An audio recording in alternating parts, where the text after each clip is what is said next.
नमस्कार मंडळी, कशा स्वागत आहे तुमचं माझ्या एका नवीन ब्लॉगमध्ये। आजचा ब्लॉग म्हणजे हळद खतायचे परवा आईन साफ करून ठेवलं ते आज खताला घेणार आहे। चला कितपत वाढले चांगले झाले काय ते बघा। म्हणजे मे महिन्यात रोहिणी नक्षत्र होतं ना तेव्हा लावलेली होती ते आता खतणार आहे। चला बघूया किती वाढले।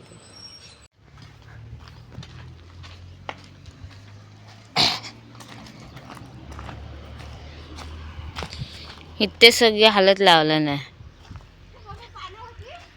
पानं हाय हा ये।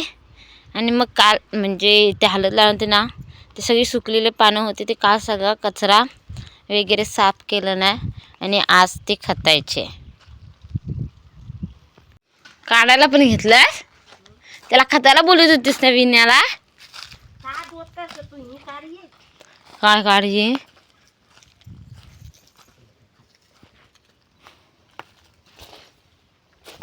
चांगलं त्यात काय असे कुंडा ना कांदे व्हायचे का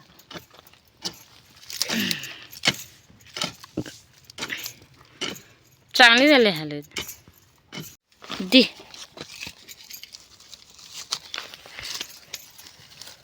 कशी मस्त हळकुंड तयार झाले आहेत।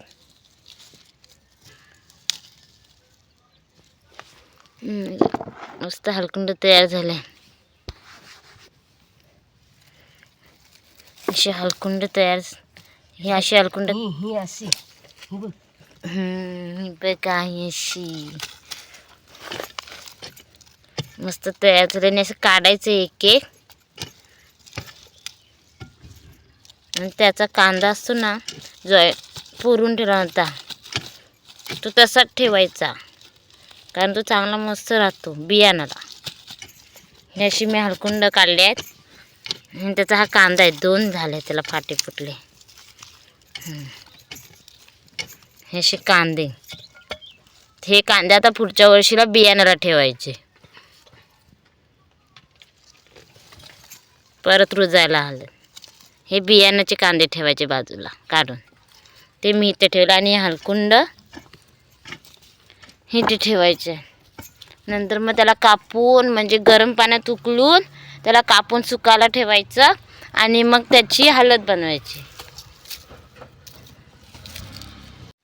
काल अशी राहिली होती ना हळदीची भिसरुटा ते आहे ना अशी साफ केलं ना बियाण्यासाठी नाही ती भेटते नाही एवढा टप साफ करायचा आहे भिसरुटांचा भिसरुटाच दिसतात आहे ते हं का भिसरुटा